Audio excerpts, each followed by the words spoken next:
Meus caros amigos, seguidores e perseguidores, hoje nós vamos falar de cachorro, cara. Nós vamos falar de cachorro, porque eu estou aqui com veterinário, criador, juiz, diretor de Kennel Club. Cara, esse aqui é o que eu chamaria de um grande criador de grandes cães. Esse aqui é o meu amigo Carlos Placker, poderosíssimo, queridão. Precisa conhecer quem é esse grande cara aí. Só se for pelo tamanho, né? Que pesadinho eu sou mesmo. Grande em todos os sentidos, cara. Eu conheço você há pelo menos 30 anos. Cara, mesma coisa. Foi quando eu conheci o Mastiff inglês, que é uma raça que eu acho assim, simplesmente maravilhosa. E a gente tem uma outra paixão em comum, que é o primeiro cachorro que eu tive na minha vida, que foi o Fox Paulistinha. Pô, eu queria que você falasse um pouco aí. Você já vem. Você já é filho de criador, né? É uma vida. Eu nasci, né? Eu tenho 54 anos. E quando eu nasci, meu pai já tinha cães. Meu pai foi, na época, né? O Mastiff ainda não estava no Brasil, mas meu pai já era fundador do clube do Fila brasileiro no estado de São Paulo, junto com o pessoal da antiga aí dos Filas. Desculpa, mas você me fez lembrar que a gente estava na Assembleia Legislativa de São Paulo, e uma moça levantou a mão lá para se fortalecer, se fazer presente, e disse que o pai dela é que trouxe o Fila para o Brasil. Você lembra disso? Lembro. Pois é, então são muitos anos. Aí, em 1974, meu pai conheceu o primeiro Mastiff que chegou no Brasil, aqui em São Paulo. Ele já tinha Fila brasileira. Sempre teve fila. Inclusive, o canil, né, quem não me conhece, eu sou dono do canil Chapultepec. E o canil Chapultepec, na verdade, é um nome de origem dos índios mexicanos, né? Azteca, acho que é Azteca, se me fala a memória. Que, na verdade, é um nome de um monte que tem na Cidade do México. E aí, sabe que até foi uma coisa muito engraçada, porque eu nunca busquei exatamente o porquê do meu pai dar esse nome. E, como o papai faleceu, aí, conversando com a minha mãe, ela disse que porque lá no Chapultepec era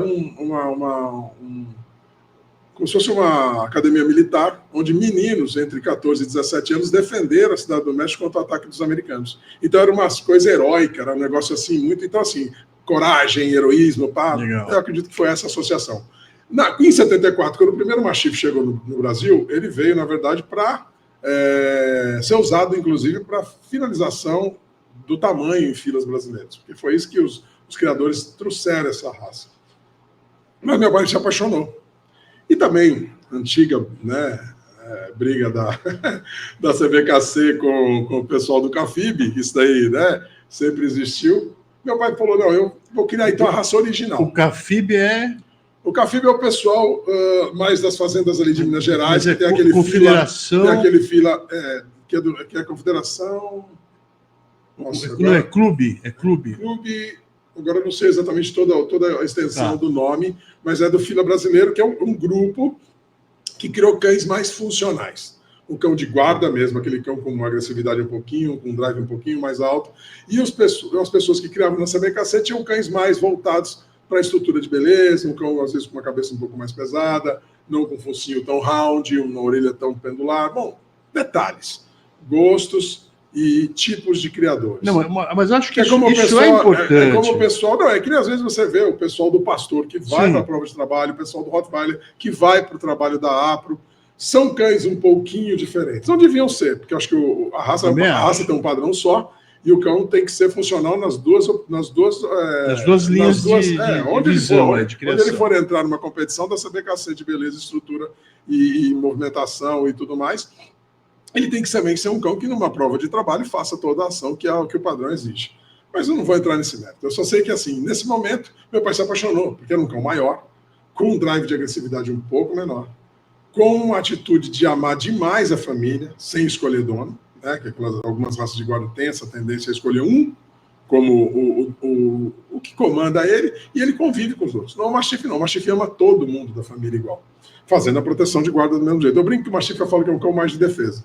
Porque o Mastiff é um cão que, se nada invadir o espaço dele, ele não é aquele cão que fica no teu portão latindo, aquela coisa um pouco assim, com um drive exacerbado. Então eu falo que eu chamo do Mastiff um cão perfeito na área da guarda familiar. Igual o cane corso que você teve. Sim. É a mesma atitude. Eles têm o mesmo jeitão de ser.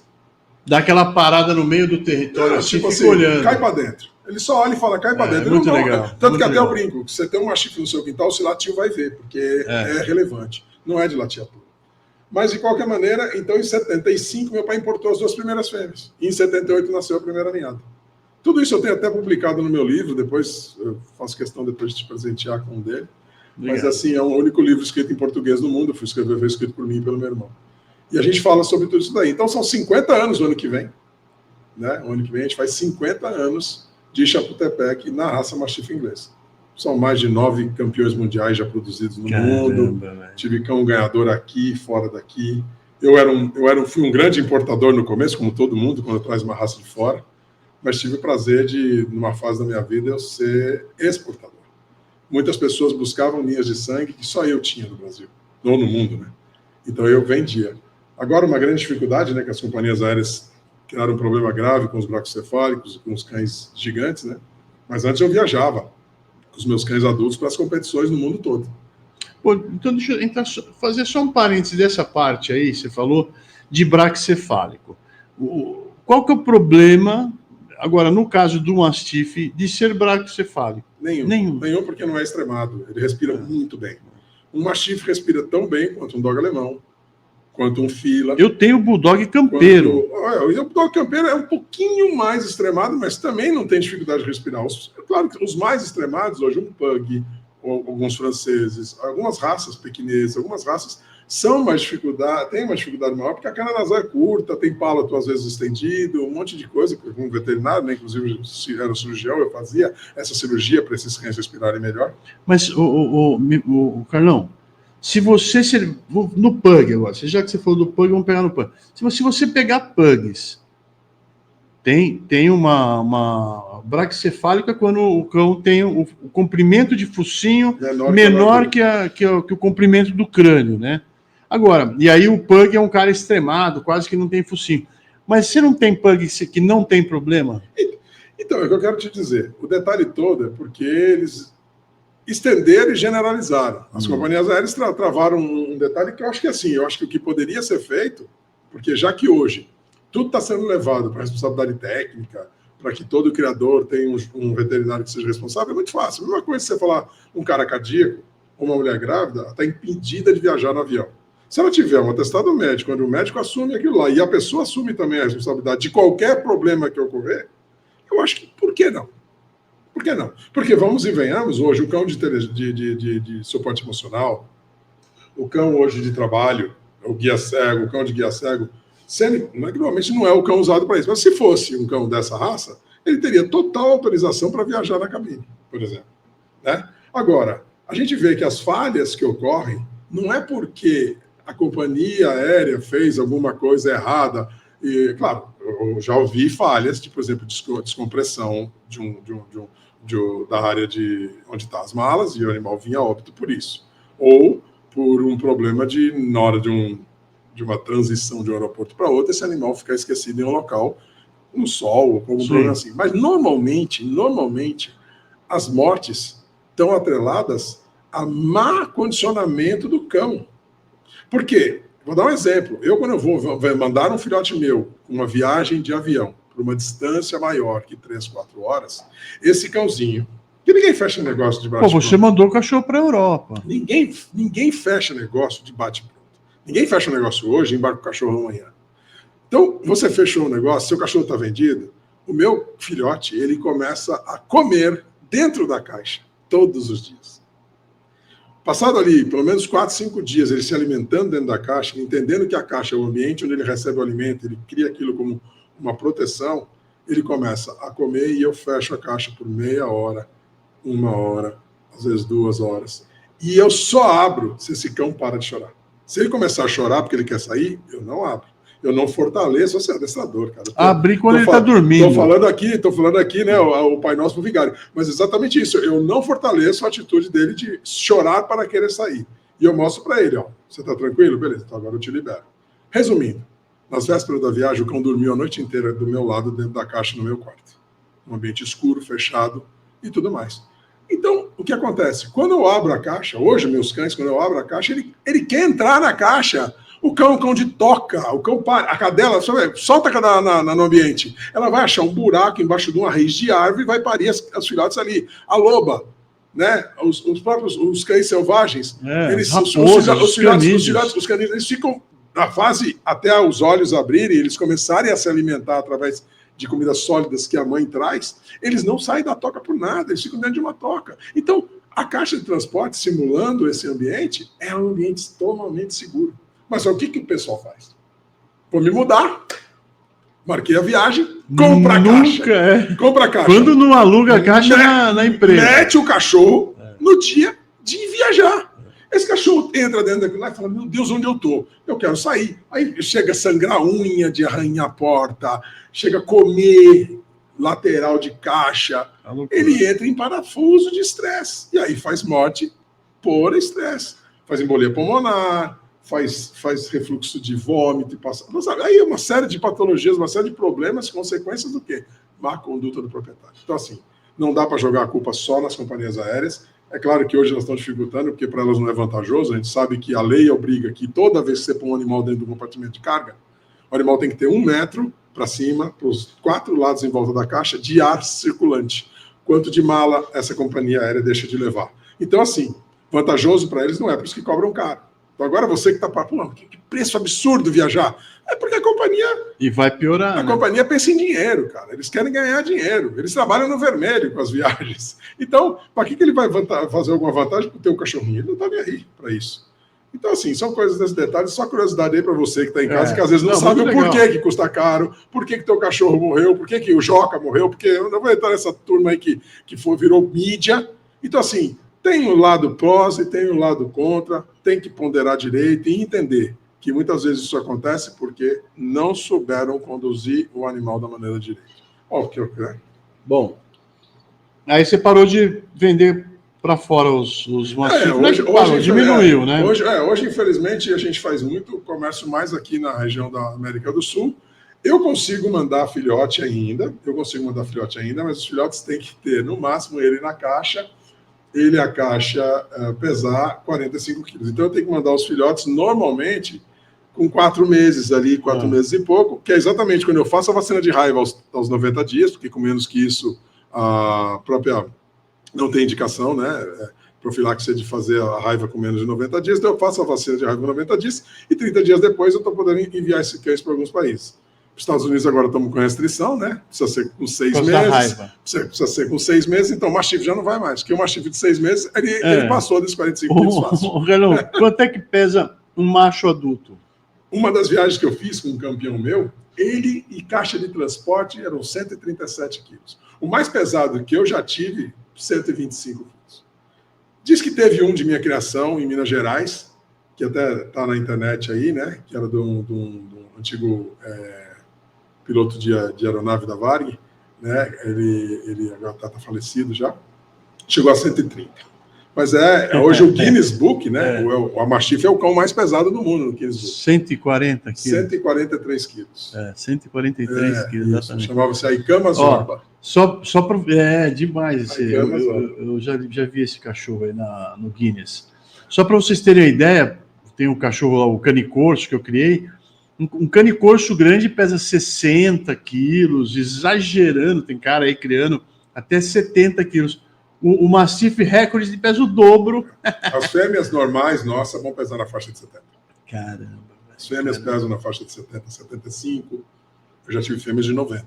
E vive quanto, velho? Então, esse é o grande... O limitante. Eu falo que é o defeito da raça, tadinhos. O cão gigante, o molosso, o cão... Esses cães maiores... Quanto maior, vive menos.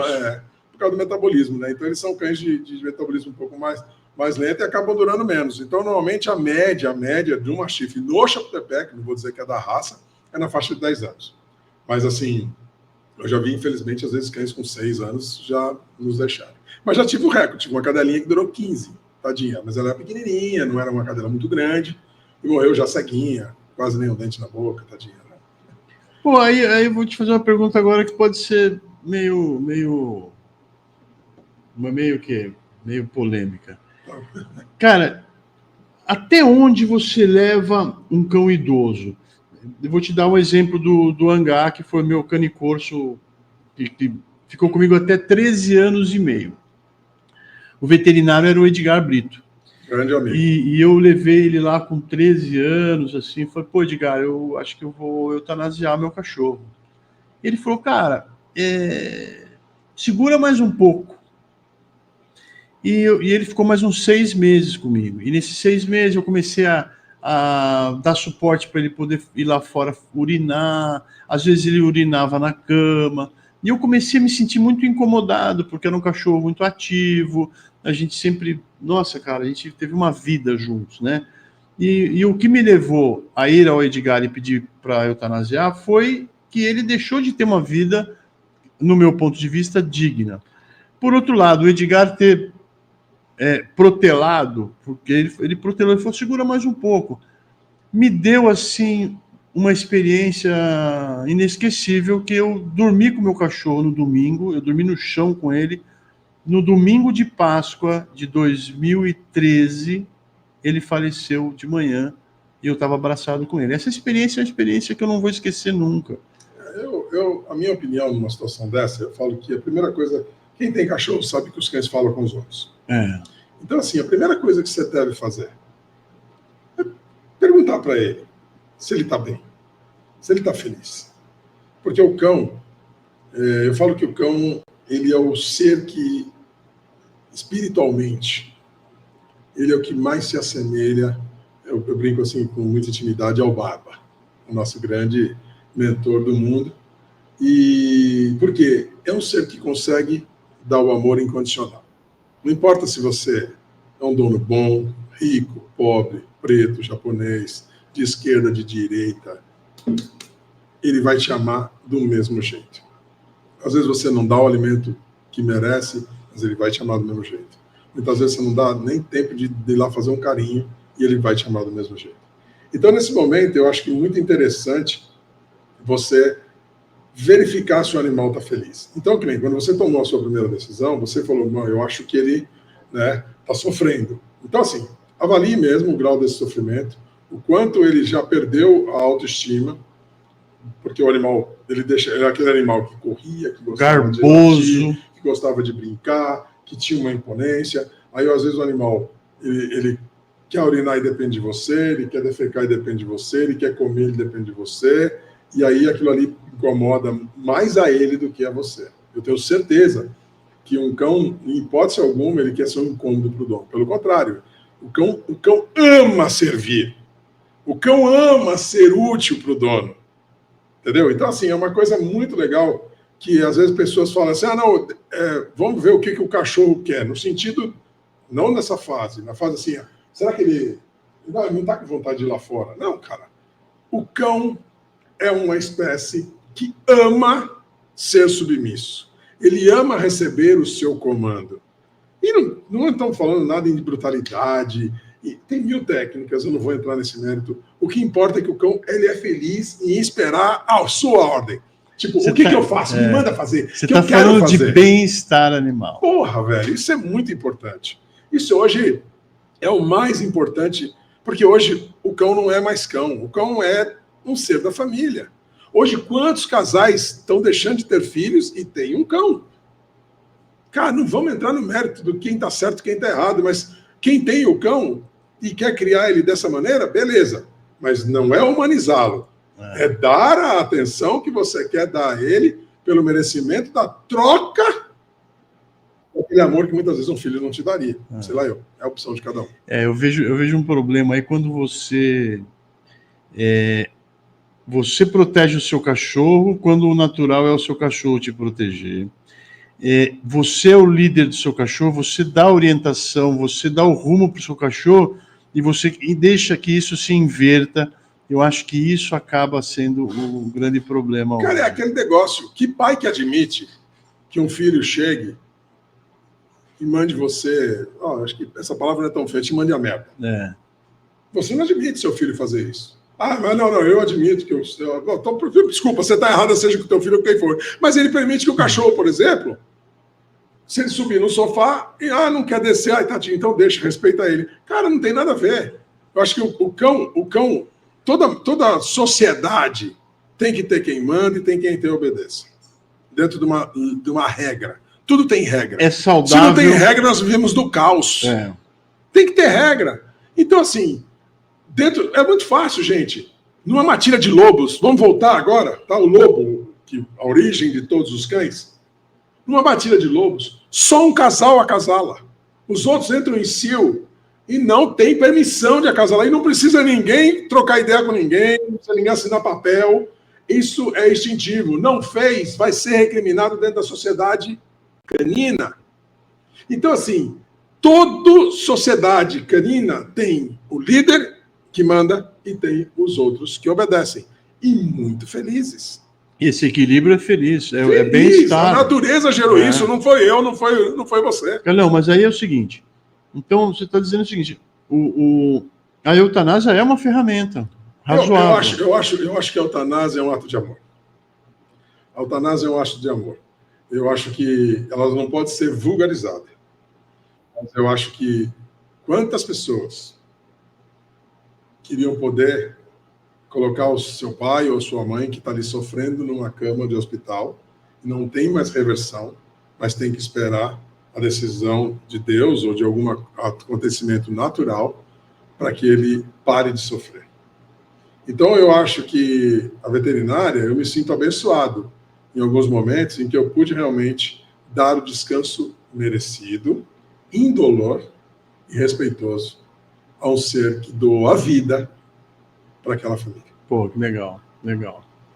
Simples assim. Muito bom, cara. Bom, Mastiff. Vamos falar um pouquinho mais de Mastiff? Eu gosto, cara. Eu nunca tive, mas eu já treinei, né? Eu já treinei, inclusive, o cachorro da sua criação. Pô, cachorrão gostoso, né, cara? Brincalhão, é um bicho alegre. Ele é um cão, eu falo que o Mastiff ele é um cão que ele gosta muito do dono, ele quer a companhia do dono, ele tem um certo grau de atividade, ele não é um cão pesado a ponto de ser um cão que não tem elasticidade, que não consegue fazer um exercício.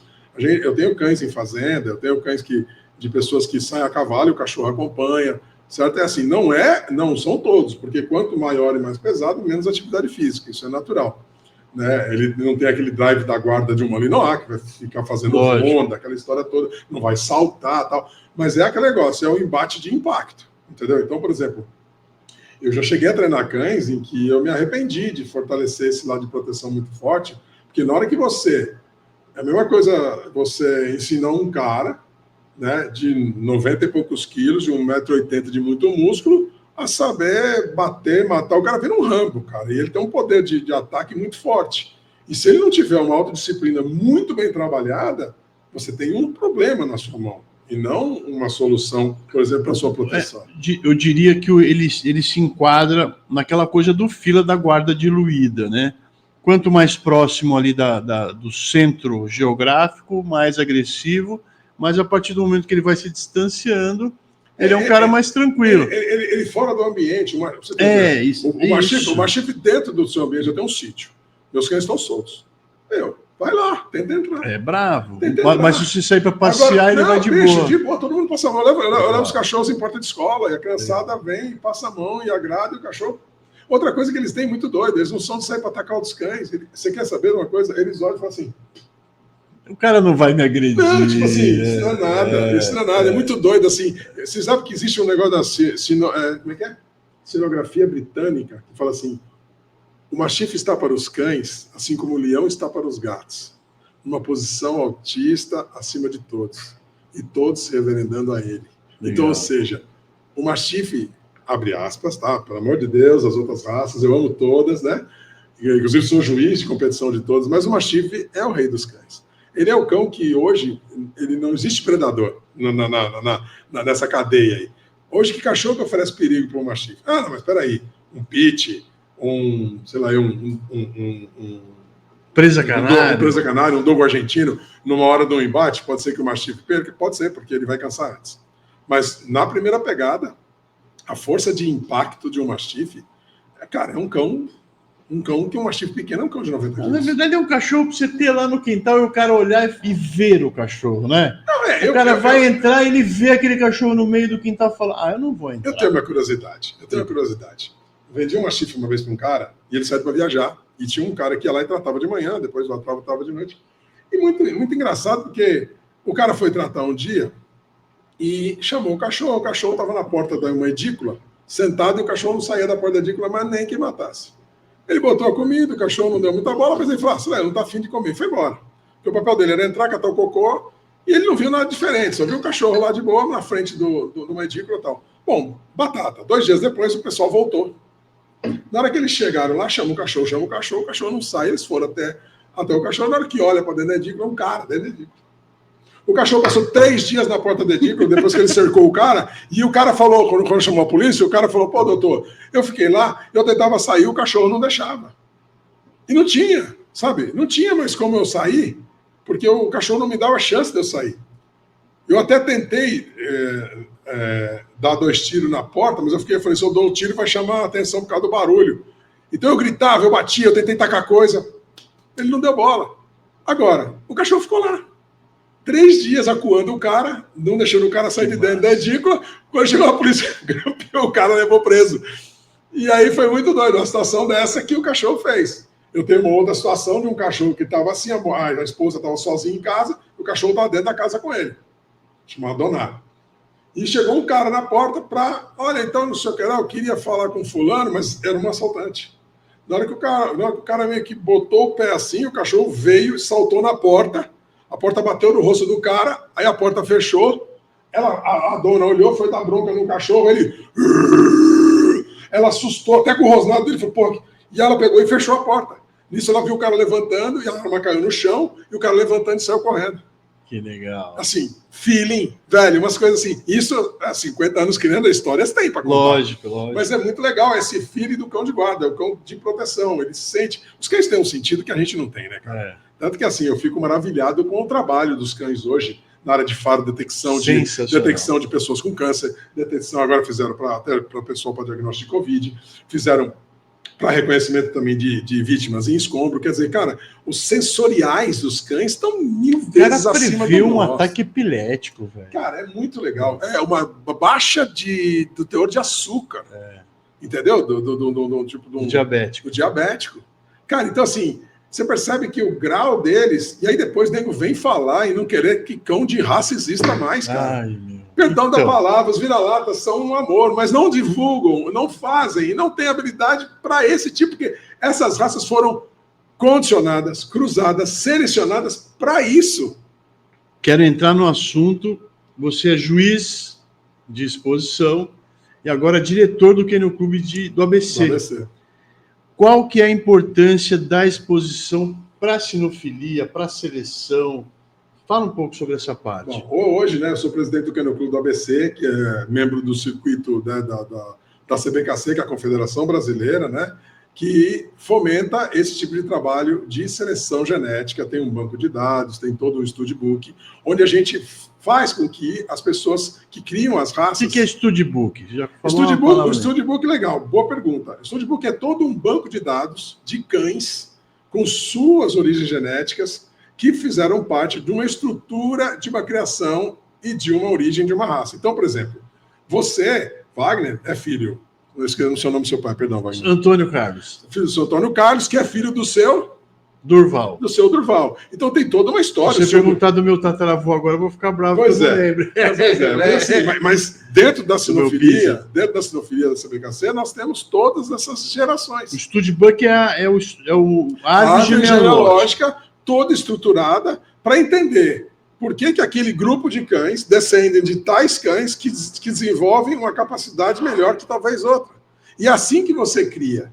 Você sempre buscando o padrão que foi instituído talvez por algum grupo de criadores, normalmente, por selecionadores daquela raça, para que aquela raça tenha aquele tipo de cabeça, aquele tipo de tamanho, aquele tipo de comportamento, aquele tipo de habilidade, e você seleciona em cima disso. E às vezes você encontra matrizes e padreadores que são fortalecedores daquilo que você busca dentro da qualidade da perfeição.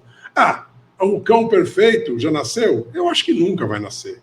E criador que se acomoda achando que o dele é o melhor, ele já morreu.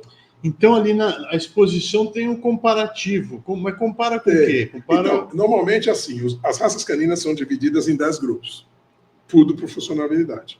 Então, os cães do grupo 1 são os cães... Só uma coisa, são 10 grupos divididos por função. Por função. Esses 10 grupos, cada raça que faz parte desse grupo está dentro de um cão que desenvolve um tipo de função. Então, grupo 1, cães de pastoreio, né? Então, nós temos ali o pastor alemão, Border Collie, o Border Collie, o Australian Shepherd, o Australian Cattle Dog. Então, todos esses cães que fazem o papel de... Mas tem alguns até que também faz também a duplação de guarda do rebanho, como, né? E tudo mais. Aí, que é o Curvas, por exemplo. Aí depois você vai para o grupo 2. O grupo 2 são os cães molossos, os cães schnauzers e os cães de trabalho. Esses cães de fazer... Tem Doberman, Rottweiler, Mastiff, Fila, Bernardo, Dog Alemão, entre outros. No grupo 3 são os terriers, são os cães de caça de ratos, de toca, aquela coisa toda. Então aí você tem uma gama de terriers. O grupo 4 são os dachshunds, que são os famosos salsichinhas, que são realmente cães de pura caça de toca. Né? Grupo 5 são os primitivos, que são os cães que têm essa cara que a gente chama de a cara tipo Spitz, né? Que é aquela orelhinha em pé. Tá? Então aí tem os Spitz. Tem o Spitz, tem o Husky, tem o Akita, que são todos cães com o mesmo tipo de funcionalidade. Já no grupo 6 são os cães de faro, mas de rastro. Então, estamos falando do Bloodhound, do Basset Hound, do Beagle, que são aqueles cães que fazem a caça atrás do faro. Por que tem a orelha grande? A orelha segurar o faro na hora que eles estão cheirando. Então, tem um monte de curiosidade legal. Aí o grupo 7 são os cães de caça de aponte. Então, é aquele cão que ele acha... Normalmente a perdiz, estamos falando agora em pointer, vai marando, ele fica naquela posição, mostra onde está, e aí ele dá o susto, a ave voa. Puf. Por quê? Porque lá atrás o cão tinha que trabalhar, porque o cara para comer tinha que caçar. E ele tinha o cão como ajudante dele, porque às vezes ele saiu o dia inteiro, não caçava nada e voltava para casa, é um filho com fome. E aí foi quando o cão entrou na parada, ajudou muito, ninguém mais passava fome, o cão fazia esse papel. Né? Aí o grupo 8, no mesmo segmento, os retrievers. Então o Cocker, o Golden, o Labrador, porque o pato passava, o pato caía lá no meio do lago. O Cocker é 8? É. Eu pensei que fosse 7. Não, o Cocker é 8. O Cocker, o Springer. E aí o pato caía lá dentro do lago. Inglaterra, o lago tá 2 graus. Você vai nadar para buscar o pato? Não, o cachorro de boa, velho. Eles têm pelagem para isso. E vai lá, volta, dá a chacoalhada, tá zerado, bora pro próximo. Esse é o... Por isso que... entendeu agora por que o Golden busca a bolinha 1000 vezes? Tá no sangue. Porque faz parte dele, o Retriever, ele gosta de trazer. Grupo 9, os cães de companhia.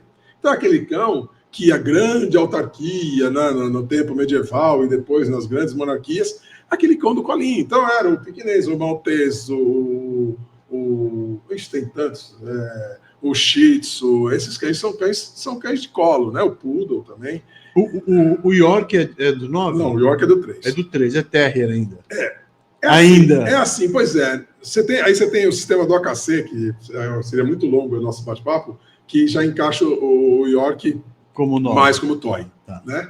Mas digamos que a gente fala, igual o Pinscher, que está no grupo 2, junto com aquele monte de cachorro grande. Mas também, né, é um cão tipo Pinscher, então é por isso que ele está lá. E é um cão de guarda. O Doberman está lá, exatamente. E o grupo 10 são os galgos, são os cães de caça de animais de muita velocidade. Então você tem lá o Greyhound, que inclusive é usado para corrida, você tem o Saluki, que é na caça daqueles gamos, daqueles veados no deserto, você tem o Afghan Hound, você tem o Italian Greyhound, você tem esses cães, o Azawaki, são cães que são magros, que eu já tive comentários muito engraçados de gente que não conhece nada, vai nessa pessoa chegar e fala, nossa, tadinho, por que não deixa esse cachorro sem comer? Não é, ele é atlético, daquele jeito. É a mesma coisa você falar, como é que você vai ver um cara fazer uma maratona sendo gordo? Tipo assim, é o tipo se ele não tiver o biotipo daquele jeito, ele não desenvolve a caça de correr no deserto. Puta aula, cara. Puta aula. Obrigado, cara. Eu já tive Bull Terrier e o Whippet, que era muito engraçado, né? O Bull é terceiro grupo, o Whippet é 9, né? É 10. E aí o cara chegava e olhava pro meu Bull Terrier, isso lá nos anos 90. Lá nos anos 90, os caras não tinham muitas raças, só a gente que ia pra exposição, né? Aí o cara olhava pro Bull Terrier e falava, pô, cara, ele tomou uma picada, que ele tá com a cara inchada. E esse Whippet aí, o Whippet, eu vou contar uma história rapidinho. Eu morava lá na aldeia da Serra e a gente andava de bicicleta ali, fazia Aldeia da Serra, Alphaville de terra, né? Agora nem tem mais. E a minha Whippet ia junto, era muito divertido. Pedalando e a Whippet junto. É um grau de exercício grande. E na volta a gente parou no botequinho e tinha um tapetinho assim na porta do boteco. Ela deitou no tapete, eu entrei, tô lá com sanduíche e tal. E o cara do caixa olhava para minha cachorra e... E ela olhava para mim, olhava para o cara, olhava para mim, olhava para o cara. Aí o cara olhou para mim e falou: é seu? Eu falei: é. Ai, desculpa, eu pensei que fosse um vira-latinha abandonado. Tô passando fome. Passando fome. Não, pois é. Falei, então, assim, então, quando a gente vai numa exposição, você tem que entender que todos aqueles cães que estão ali são cães de pessoas que estão desenvolvendo um trabalho na melhoria das suas raças. E a competição, um juiz, quando ele está julgando, ele vai julgar na raça, ou baseado no padrão, no grupo, dentro daquele padrão, na melhor funcionalidade demonstrada por aquele cão dentro daquele grupo de funções. E no Best in Show, o melhor cão que reúne todos esses quesitos e se pode ser considerado o melhor cão da exposição. Então, assim, só indo mesmo. Inclusive, já vou adiantar aqui, posso? Pode, lógico. Dia 15 de dezembro, na verdade, dia 13, 14 e 15, vamos ter um evento em Araçoiaba da Serra, depois eu mando para você colocar o link aí. Uma exposição, é a última do ano, né? Depois as exposições só voltam em janeiro, fevereiro do ano que vem, que você pode ir lá conhecer. Entendeu? Você é muito bem-vindo para você entender esse mundo dos criadores. Por que eles estão lá, o carinho, a dedicação. Eu vou falar para você, gente, se você vê a preparação de alguns pelos, de alguns cães de pelo longo, gasta mais que muita mulher no Jaque Janine, bicho. É impressionante. Né? Investimento em beleza, porque o cão precisa ter o pelo também para beleza, que é uma das funções, né, dentro daquela raça. Então você fala assim, nossa, mas esse gasto todo, cara, nem o que gasta com carro. Outro não gasta com colecionador de cavalo. Outro não gasta com colecionador de relógio. Cara. De relógio.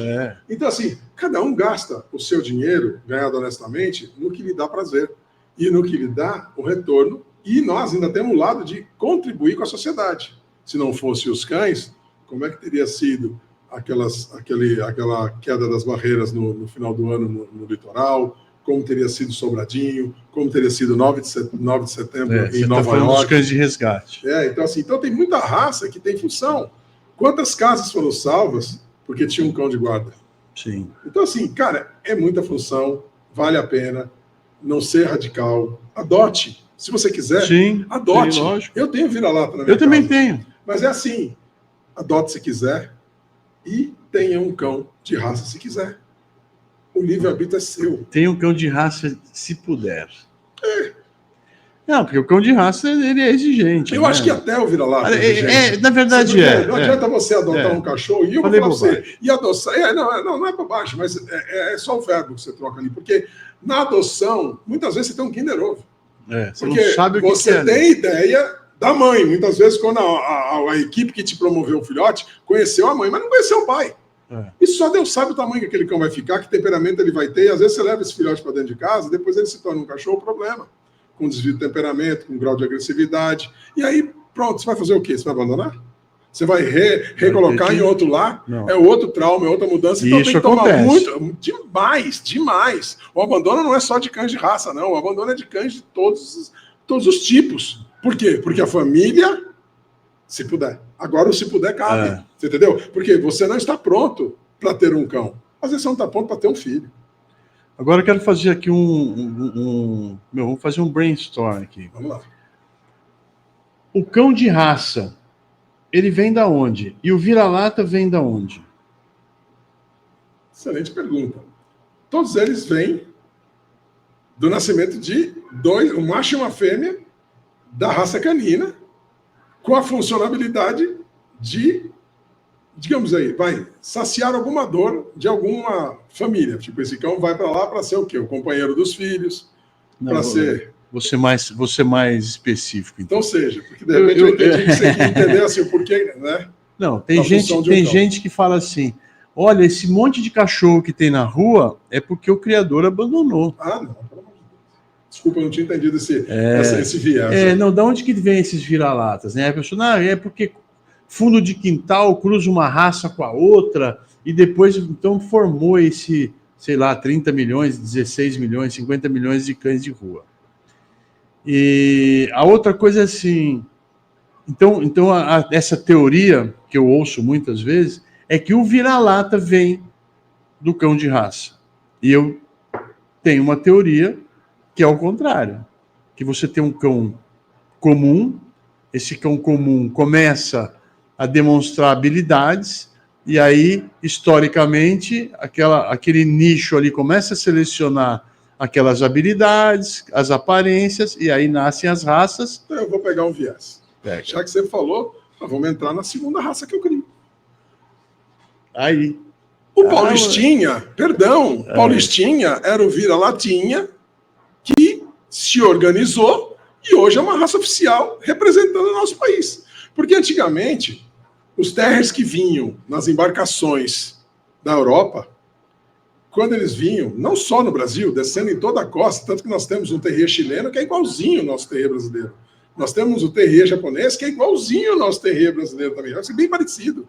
Tem os terriers da Holanda, né, da Dinamarca e outros países em que são muito semelhantes. Por quê? Porque eram navegações que levavam esses terriers para conter o contingente de ratos, porque às vezes os caras ficavam meses em alto mar e esses ratos disseminavam doença e as pessoas morriam durante a viagem porque não tinha onde parar para ter um atendimento médico. Então, qual era o papel desses cães? Matar os ratos para diminuir esse número de ratos e diminuir as doenças dentro da embarcação, da tripulação e dos passageiros, né? Carlão, esses cães se alimentavam desses ratos. Come rato, boa, vai embora. Que negócio.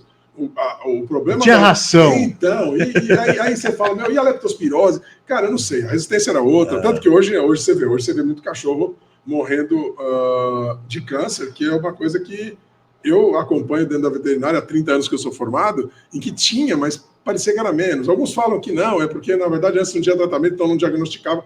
Eu acho meio controverso, mas eu acredito que, assim, também os humanos. Você concorda? Vovó lá atrás, as pessoas não morriam de doenças que morrem hoje. É verdade, então, quer dizer, é muita alimentação diferente, com muita conservante. Era diferente, era tudo muito natural, igual você está falando.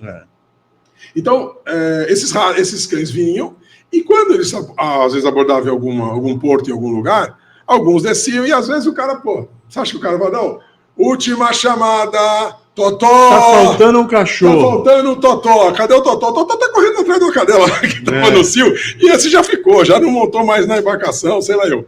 E esses cães foram ficando, cruzando com cadelas caramelos, vamos dizer assim, cruzando com cadelas locais, que muitas vezes não eram cadelas de raça, e aí começou a nascer aquele cão, filhotinho, pintadinho, igual aquele outro que veio, que não podia ver um rato que matava, que era melhor ter aquele cachorro dentro do seu paiol de milho na sua fazenda. Sim. E aí o Fox Paulistinha começou a se desenvolver muito no interior de São Paulo, nos criadores de cavalo, que tinham realmente as baias. O Paulistinha tem porque ele é tricolor. Tricolor, e se desenvolveu muito no interior de São Paulo. Minas também teve uma grande quantidade de Fox Paulistinha, né? É uma tradição muito grande, mas a família Junqueira, né, que são os criadores de manga larga, tem uma tradição gigantesca. Nós temos aí o Marcos Rotz, que mora em Bebedouro, que é um dos nossos juízes, dos nossos patronos da raça. Ele é um homem hoje de mais de 70 anos, e ele tem Paulistinha desde bebê. O pai dele já tinha. Então, quer dizer assim, é uma coisa, primeiro cachorro, já te falei. É uma coisa de muitos anos. Então, aí, a Marina, né, que inclusive vai estar agora julgando uma exposição em Bebedouro, agora dia 7, ela, junto com a lei da Rebelo, que é lá do Rio Grande do Sul, começaram a reunir e fazer realmente esse studbook. Começaram a levantar todos os cães, documentar isso, juntar todo esse material e deram entrada com a oficialização dessa raça junto da FCI. Em 1995, elas começaram a fazer um trabalho forte. Quando foi ali 2005, elas conseguiram já fazer o trabalho de oficialização. Entendeu?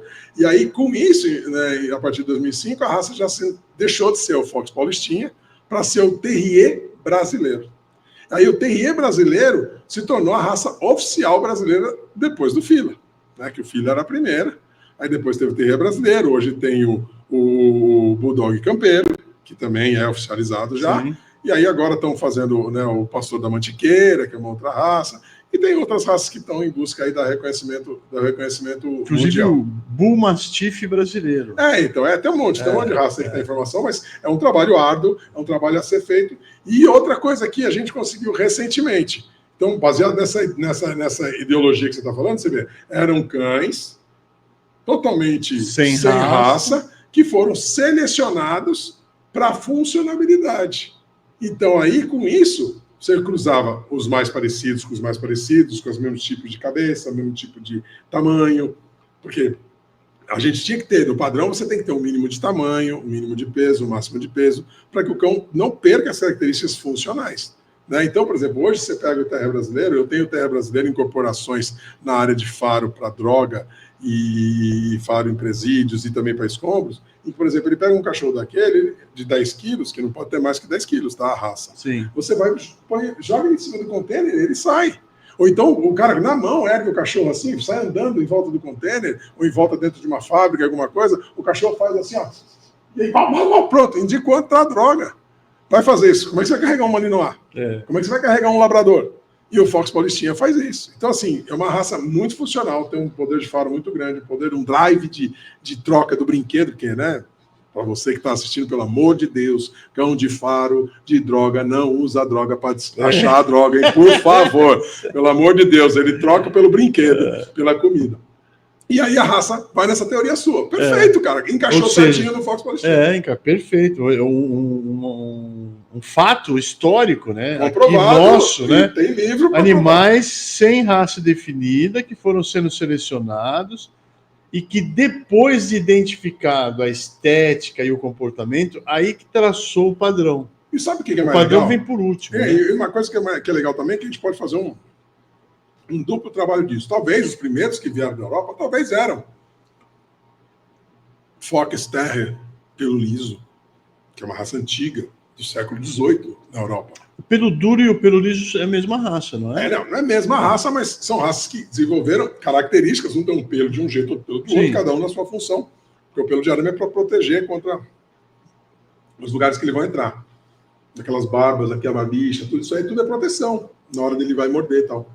E o pelo tem o pelo liso, tem o Parson Russell, tem o Jack Russell, são todas raças que são precursoras do Terrier brasileiro, assim. Agora, você tem certeza que o que veio tinha papel, pedigree? Não, eram cães selecionados, que eram considerados puros porque eram selecionados com uma funcionalidade. Esse negócio de documentação, de pedigree, é uma coisa que vem do século XIX para cá.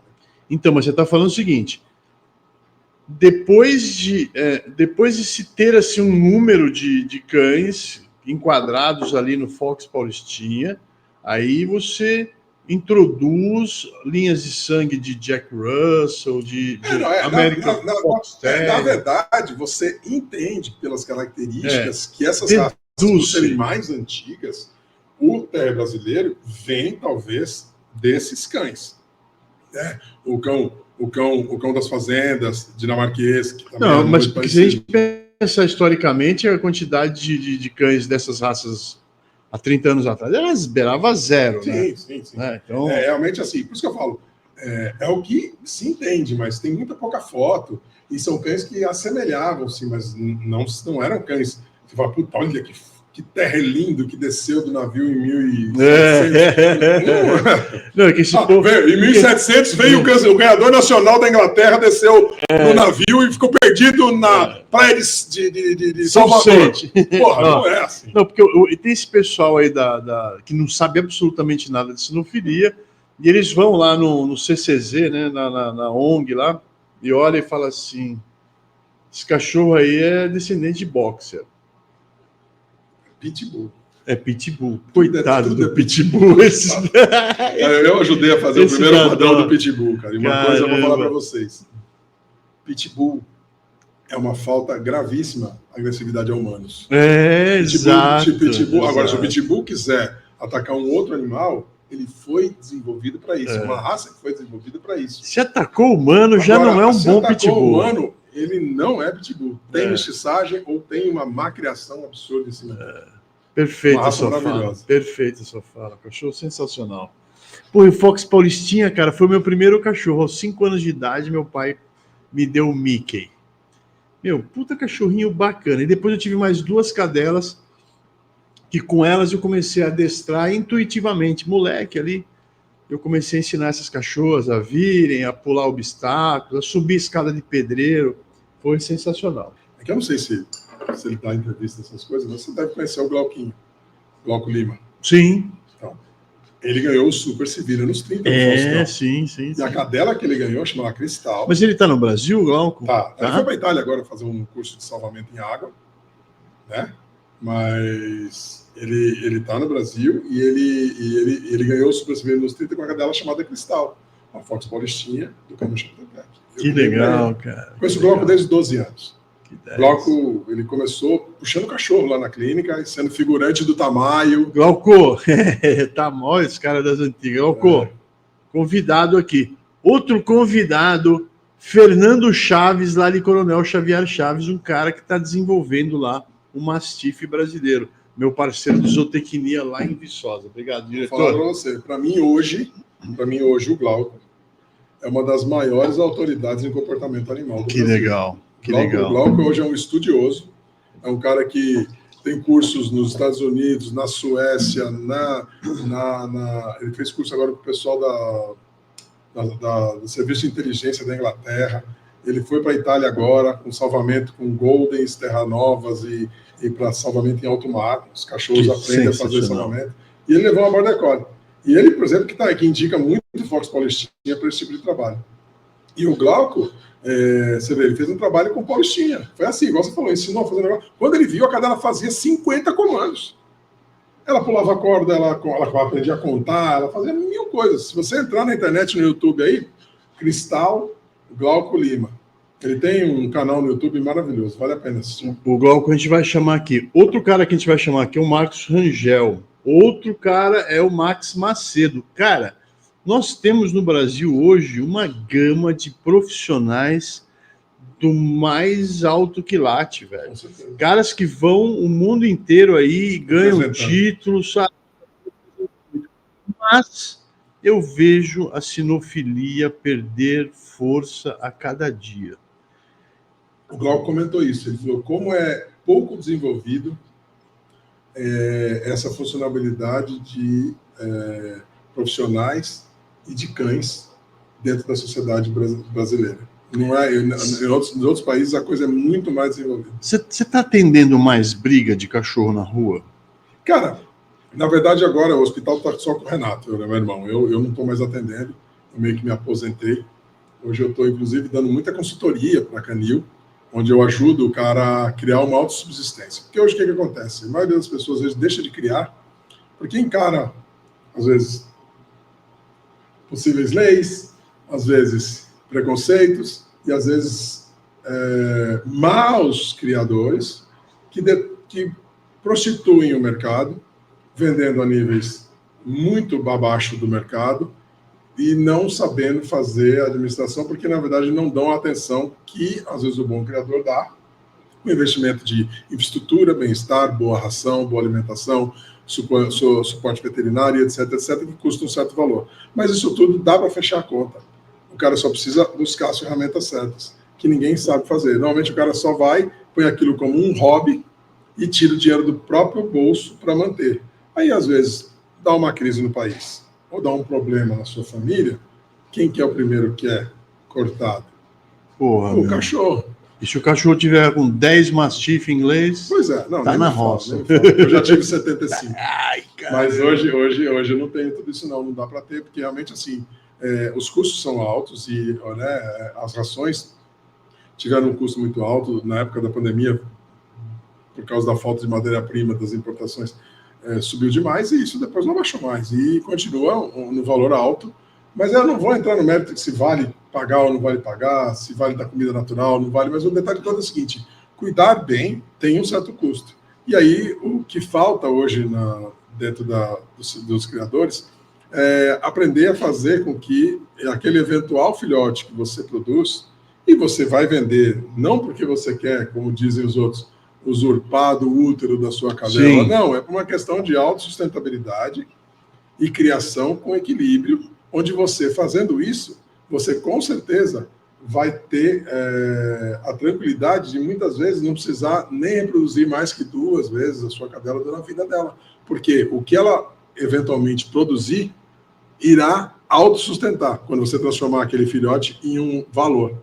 E esse valor você vai aplicar para gerar um ativo que todo mês vai sustentar a mãe pro resto da vida. Então aí você vai aprender a reproduzir para simplesmente continuar na utopia, vamos dizer assim, porque realmente a perfeição é difícil, mas buscar e continuar o teu trabalho de melhoria genética, na qualidade dos seus cães, sem ter a necessidade de cruzar uma cadela, porque você precisa vender um filhote para pagar comida.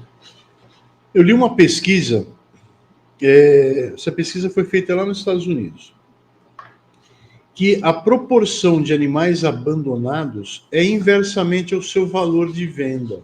Ou seja, um cachorro que vale 10 mil reais, um filhote que custou 10 mil reais, a probabilidade dele ser abandonado é muito menor que um cachorro de 1.000 reais. Exato. Parece lógico. Ou o cachorro que você doou de raça.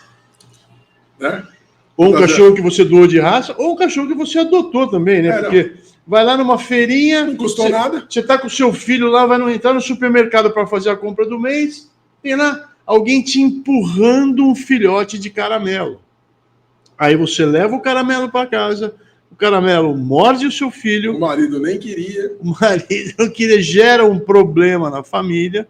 Foi uma doação de impacto. Eu sou, inclusive, contra a venda de impacto também. E aí, isso aí vai gerando o abandono. Só quero arredondar aquela história do vira-lata para o cão de raça e do cão de raça para o vira-lata. Que nós temos um fóssil encontrado no Rio Grande do Sul ele não foi encontrado há 1.500 anos, né? Eu tenho que me expressar melhor. Esse fóssil tem 1.500 anos de um cachorro. Data de 1.500 anos atrás, o fóssil de um cão. Ou seja, faz pelo menos 1.500 anos que nós temos cães de vida livre na América. Então, assim, jogar a culpa no criador de que tem 30 milhões, sei lá quantos milhões, que a gente também não tem dados, né, confiáveis, nas costas do criador, eu acho muita sacanagem. Cara, e tem um outro adendo muito forte. O Brasil não é uma Finlândia. E na inverno faz menos 23 graus e cão na rua não sobrevive. Não sobrevive, simplesmente. Então não tem animal na rua.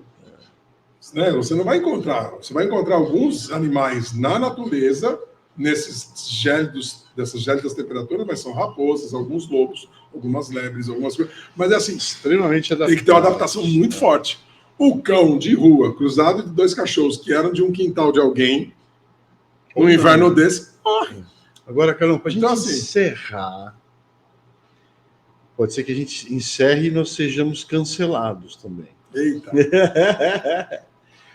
Qual é a solução, cara? Vamos supor que seja real um número aí de 30 milhões de cães errantes entrando nas áreas de conservação, caçando silvestres, transmitindo uma série de patologias que você sabe muito melhor que qualquer um. Qual que é a solução, velho? Então, cara, eu acho que na área dos cães, principalmente cães de rua, eu acho que a força governamental no trabalho da esterilização, mesmo ela sendo controversa por causa de alguns problemas que às vezes a castração precoce passa, né, ou na maioria das vezes, ela é necessária. Porque o grau de multiplicação é muito grande. Então, assim, se as campanhas inicialmente fossem focadas nas castrações inicialmente dos machos, pode ser que diminuía porque o número de machos na rua, mas o problema maior nos povos latinos, quando você vai falar de uma castração, eu já tive isso na clínica. Não, porra, eu tirei as bolinhas do meu filho. O cara até faz assim, ó. O cara dobra a perna como se estivesse sentindo dor nos testículos dele. Então, assim, existe uma coisa muito grave, porque o homem acha que o cão precisa transar, precisa copular. E a gente tem que deixar muito claro que os únicos animais, os únicos mamíferos que fazem sexo por prazer é o macaco, o golfinho e voz-me ser. Os humanos. Os outros só fazem para manter perpetuar a espécie, perpetuar a espécie e tudo mais. E aí você fala, vamos sair do mundo dos cães, vamos para os cavalos. O cavalo que trabalha, que faz a função das fazendas, é o garanhão? Não, castrado. Porque o garanhão ele só quer fazer, brigar, bater nos outros e acasalar a fêmea. Então, assim, quando você começa a conscientizar que aquele cão castrado vai ser muito feliz e ele nunca precisou ter uma penetração numa cadela, fazer sexo, gerar alguma coisa de cópula, aí é instintivo, porque a testosterona, o instinto vai fazer ele buscar isso. Mas se ele nunca fizer, ele não vai morrer, ele não vai ter, pelo contrário, né? Você vai ter vários outros, talvez, deturpações comportamentais através do nível de testosterona, da vontade de se impor, de sair na rua e brigar com o outro para poder disputar a cadela, isso tudo você acaba com muito isso. Tanto que todo mundo falava, por que era em agosto a vacinação dos cachorros? Por quê? Falava no mês do cachorro. Não, era o início do cio das cadelas, que começava ali no final do inverno, no começo da primavera. A maioria das cadelas faziam ciclo estral em agosto, setembro, e assim, se não vacinasse, o quebra-pau de cachorro na rua e a transmissão de doenças por agressividade de ferida de boca e por secreções entre eles, era uma disseminação. Então, por isso que estipulou a vacinação, que hoje nem tem mais, né? Praticamente, hoje nem tem mais essa vacinação de campanha. Então, eu acho que tem que castrar, principalmente os cães de rua. E ter a conscientização que esses cães vivendo na rua não precisa sacrificar, não precisa fazer nada dessas campanhas loucas que há um tempo atrás foram usadas por governos passados, mas hoje realmente eu acho que não cabe. A gente diminuindo a natalidade, a gente já consegue controlar, e aí todos os que eventualmente nascerem vão ter bons lares, porque o contingente vai diminuir, não vai ter excedente de cachorro, pelo contrário, a gente vai precisar querer ter um cachorro e vai ter que procurar um lugar sério para adquirir um cachorro que veio de uma origem, às vezes duvidosa, ou origem conhecida, mas com uma estrutura séria, de alguém que vai passar para você um cachorro com a funcionalidade certa. Porque, por exemplo, você fala de um Border Collie. É um cão que tem uma energia de pastoreio, é um cão que precisa gastar a energia dele. Aí você pega, só porque o cara quer um Border Collie, mas ele mora numa kitnet, ele vai e compra o Border Collie com você e você vende. Porque você precisa pagar a ração do teu cachorro. Tá tudo errado, cara. Tá tudo errado. Complicado. Quantas pessoas chegaram na minha casa, eu quero comprar o seu mastiff. Onde a senhora mora? A senhora se importa de eu ver uma foto da sua casa? Pô, mas por que isso? Porque meu cachorro não vai para qualquer lugar. Pô, mas você é muito arrogante. Não sou arrogante. Eu sei onde meu cachorro vai sofrer depois. Eu tive o caso de uma pessoa que ela me mostrou a casa de campo dela, mas depois levou o cachorro para a cobertura dela. Quando eu descobri, eu fiz de tudo para ir tomar o cachorro da pessoa, porque o mastiff não dá para ter no apartamento. Simples assim. Os problemas articulares, insalubre, e tudo mais, é totalmente insalubre. Ah, mas a pessoa era milionária, tratava muito bem, tinha 2 pessoas para passear o cachorro, mas não é vida para o cachorro, gente. Para com isso. Então, esse tipo de criador é o que falta no mercado. Que poderia ter mais, né? Não é que falta, tem bastante gente. Uma vez eu encontrei com uma moça no Parque de Ibirapuera e ela estava correndo com um Beagle, né? E aí nós nos encontrávamos ali, né? Com o cachorro e tal, e um dia a gente parou para conversar. Eu falei, pô, você tem um Beagle, você mora onde? Ela falou, mora aqui em Moema, no apartamento. E ela já falou com um tom meio ríspido, assim, mas por que você falou assim? Eu falei, não, porque eu comprei um amiguinho e arrumei um inimiguinho. Que ele destruiu o apartamento inteiro. Falei, pô... Porque não tem instrução. Muitas vezes as pessoas ligam pra gente e falam assim, eu queria ter um cachorro assim, cara, não é o meu cachorro. Não compro. Eu até te indico uma raça melhor. Isso é muito doido, essa consciência. Então, hoje, essa consciência dos criadores sérios, que nós temos muitos. E aí, quando você vai para esse mundo hoje, woke, essa galera, eles piram, eles têm umas teorias de conspiração, umas teorias que não têm funcionalidade, não é a verdade. Crença acima do... Tem casos, sim, de criadores, como eu fui na Lesp aquela vez, né? E foi muito legal, cara. Eu tive um orgulho, nossa, cara, você não tem ideia, o meu orgulho daquele dia que eu saí de lá, que eu pude mostrar para os deputados, quando ele comentou que cadelas, quando não reproduziam mais, eram incineradas. Você lembra disso? Aí eu virei para ele e falei assim, Vossa Excelência, por favor, o senhor é o homem das leis. São vocês que fazem as leis no estado de São Paulo. Por favor, gere uma lei que se alguém incinerar uma cadela, por esse motivo, torpe, que seja crime hediondo, que ele seja tratado na cadeia como estuprador, como pedófilo. Quem sabe que o tratamento é uma maravilha. Que o cara que mata a cadela desse jeito queimada, cai lá dentro e sofra os mesmos bons tratos no sistema carcerário. Mas hoje em dia esses caras são protegidos, viu? Não, eu até comentando, as coisas mudaram. Eu até comentando, eu comentei assim, porque, né? Sim. Cara, não existe isso. Não existe. Entendeu? Esse tipo de coisa, se aconteceu uma vez ou outra, esse cara tem que ir preso, tem que, sabe, tem que morrer, não tô nem aí, quero que se dane. Um ser humano desse não merece estar na sociedade. Agora, entender que não é assim, não é todo mundo assim. Mas aí você fala, então quer dizer que você, com a sua cadela, que você até comentou sobre que você entrou naquele mérito do cão velho, da eutanásia, não precisa chegar tanto. Tem muita gente que acha que é uma sacanagem, por exemplo, quando eu por exemplo, eu tenho uma chifla minha, ela dá a primeira ninhada aos 2 anos, aí às vezes com 3 para 4 anos eu tiro a segunda ninhada. Aí eu castro. Essa cadela está com 4 anos, 4 anos e meio, ela vai viver até os 10 normalmente, né? E aí, se alguém do meu hall de pessoas que já teve cães meus chega para mim e fala, Carlão, lembra aquele filhote que eu comprei de você? Ele morreu. Eu estava querendo ver de comprar um outro tal, e aí eu falo para ele, ó, eu até vou ter filhote, mas você quer uma cadela adulta castrada? Que eu sei que você cuida bem. E eu tô com uma aqui, que eu acabei de castrar, assim, assado, cozido e tal, sei lá. Tem muitos que falam, nossa, Carlão, agora, por quê? Passa toda aquela fase do filhote bagunçando, destruindo, que é natural o filhote brincar, zoar as coisas. E ele já leva um cão que ele sabe que vai ser carinhoso, amoroso, castradinha, vai viver ali mais 4, 5 anos, dando amor para a família, e vai ter um tratamento até melhor do que ele já tinha na minha casa. Meus cães, eles entram na minha casa e tal, mas eu não consigo ter meus 8 mastifes dentro da minha casa, não tem como. Viável. Então, e principalmente meu macho, que, né, ele faz xixi dentro de casa, ele não faz xixi, é um lago.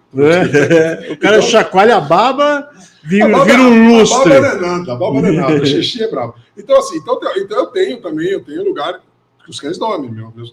Meu canil, que vive esses 8 mastifes, tem 230 metros quadrados. Então, assim, meus cães não ficam num cubículo, num apertadinho, não, pelo contrário, até eu dormiria lá, né? Então, assim, até tanto que a minha maternidade, eu tenho um lugar para pôr uma cama. A gente dorme com a cadela e com a ninhada, o espaço é grande. Com aquecedor, tudo bonitinho. Então, são alguns cuidados que a gente faz. Então, eu não sou contra você, depois que você não está mais cruzando a cachorra, se você tem como dar para ela uma vida melhor do que você já tem, eu não sou nada contra doar. Tem gente que fala assim, já usou, né?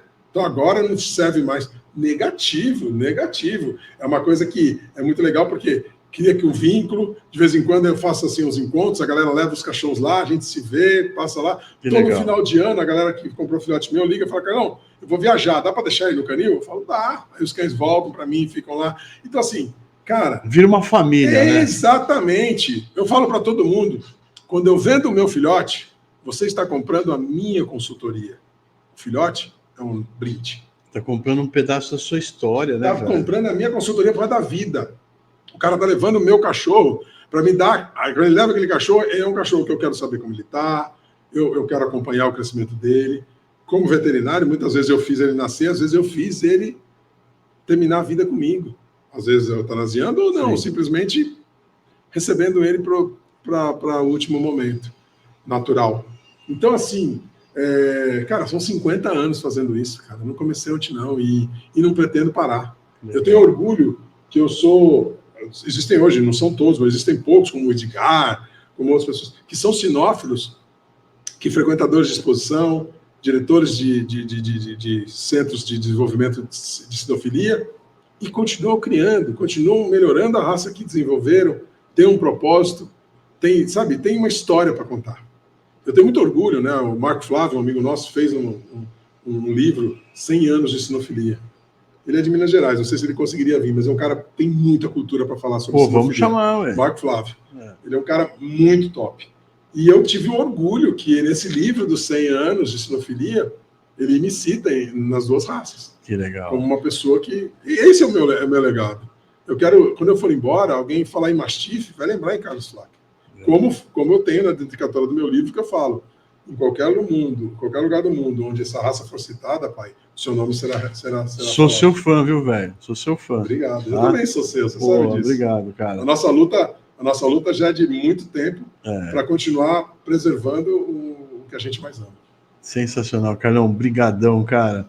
Você vai me prometer que você vem depois, de novo. Me chama de novo. Vem me chama de novo porque eu quero esse tema sobre o autoequilíbrio. A gente não falou quase nada aqui, velho. Isso aqui foi só... Esse autoequilíbrio de criação, isso é uma coisa que vai fazer com que muitas pessoas não desistam dessa paixão. A gente precisa falar de lei, a gente precisa falar de canil, formação de canil, seleção de raça, tem muita coisa pra gente falar. A hora que você quiser, estou à disposição. Meus amigos, obrigado pela sua atenção. Não esqueçam de curtir, comentar, compartilhar, chama os amigos. Você viu que aqui é um show de conhecimento, assim, os convidados são do mais alto escalão, não só da sinofilia, tem pessoal aí de silvestres, pets não convencionais, porque aqui a gente valoriza a criação, porque criar é preservar. Olha aqui. Olha lá, criar é preservar. E ó, entenda, se você quer que todo mundo receba isso, só tem uma maneira.